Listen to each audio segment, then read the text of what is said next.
In last week's video, we looked at reading strategies to use when we have a 1 and 2% assignment. But in this week's video, we're going to be looking at additional reading strategies that we can use when we have a 10 or 15% assignment. And by you using these strategies, you can dictate if you get an A or a C. Let's look at those strategies. But before we do, let me tell you a little bit about myself. For those of you who don't know me, I'm Tanya. I'm a college professor. I've been teaching for the last 31 years, and it's my absolute delight to talk about learning. And today we're going to be talking about how to learn new content. So you have an assignment worth 10 or 15%, and before you begin the assignment, you have to first read.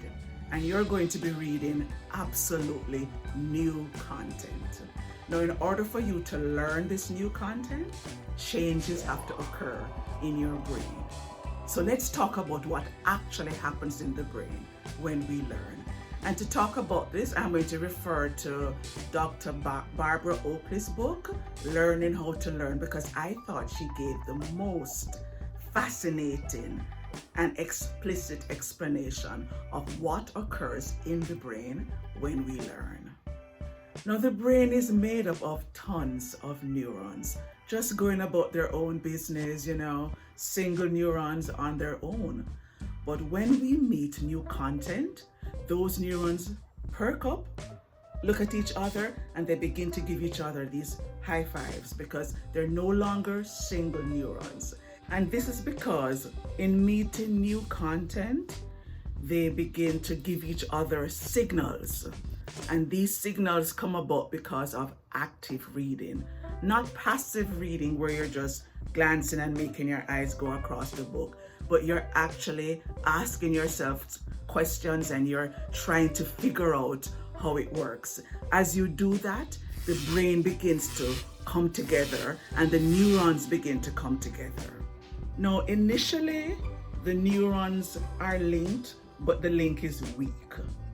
But the more you read and the more you interact and the more you're actively reading, the links become thicker and thicker and thicker. Now, these brain links are like paths that a mouse runs along in a forest. And the more times the mouse runs along the path, the clearer the path becomes.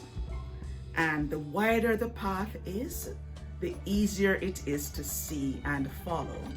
So the wider the neural path, the deeper the learning. And the fact that the brain neurons can grow and change is as a result of neuroplasticity.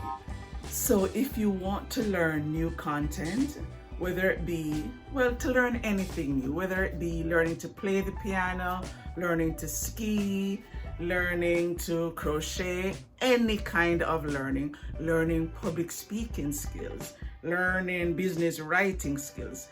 If you want to learn any new content, build neural paths.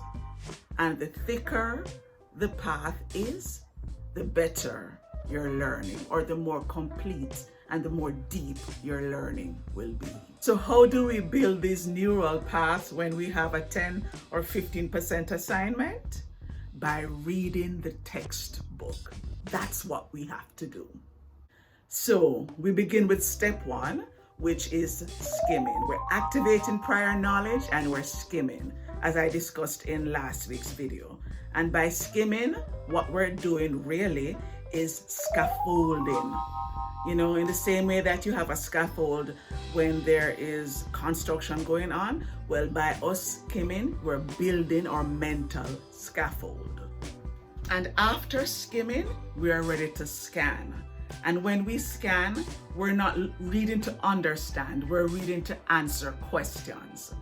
So we first turn the subheadings and headings into questions, and then we scan and look for the answers. And as we do that, we're helping to build the pathways in the brain. And then we're ready to read. And as we read, we're going to check our comprehension as we go along because we're doing active reading. And one way we can do this is by using the Feynman technique. So when we use the Feynman technique, we're making sure that we can explain what we read. And we want to explain it so simply that a 5-year-old would be able to understand it. So first we read, and then we close the book, then we write out what we just learned and we explain it to ourselves. And as we do that, we identify the learning gaps because we're grappling with ideas now. We're not just taking things in passively. We're trying to ensure that we get it. And as we find learning gaps, we will go back to the textbook and read again until it's clear. And then we look at the explanation and then we rewrite everything. And we make sure that anything that we write is simply put.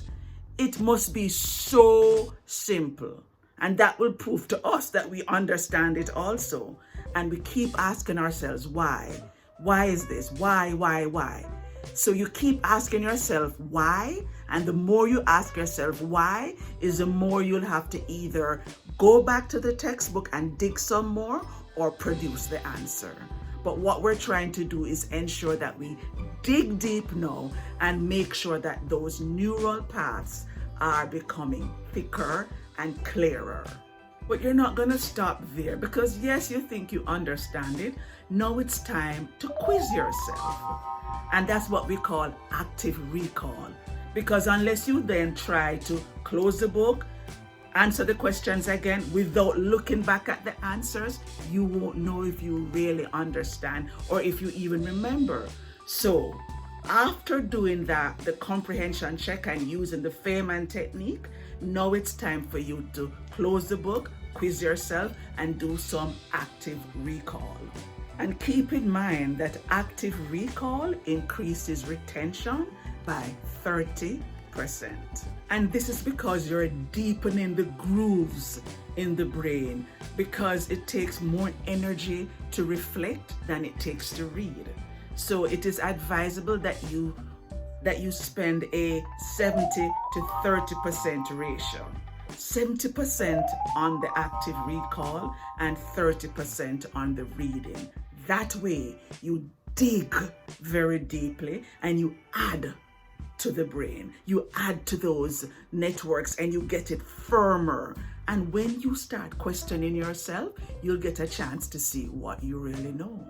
And that will force you once again to go back to the textbook. You want to do the Pomodoro Technique where you do 25 minutes of reading, then you take your 5-minute break, and then you ask yourself the questions, and then you keep doing this over and over. 25 minutes reading, 5-minute break, question yourself, and you do it over and over. And you do this over a few days, not all in one day, because you're not going to retain it all in one day. And this is also what they call spaced repetition. And that also increases your learning. You're spacing out your learning and you're constantly coming back and giving your brain a chance to, get deeper grooves. So the more you build these grooves, the more you can say that you have learned. And what is learning? Learning is a change in behavior, change in knowledge, attitude, beliefs. The bottom line is a change. So keep building those neural paths as you meet new content and as you prepare for your 10 to 15% assignment. Skim, scan, read, question yourself, space it out, do the recall, and do everything that you need to do to deepen those grooves and get the A that you want. Until I see you in the next video, I'll talk to you soon. Bye for now.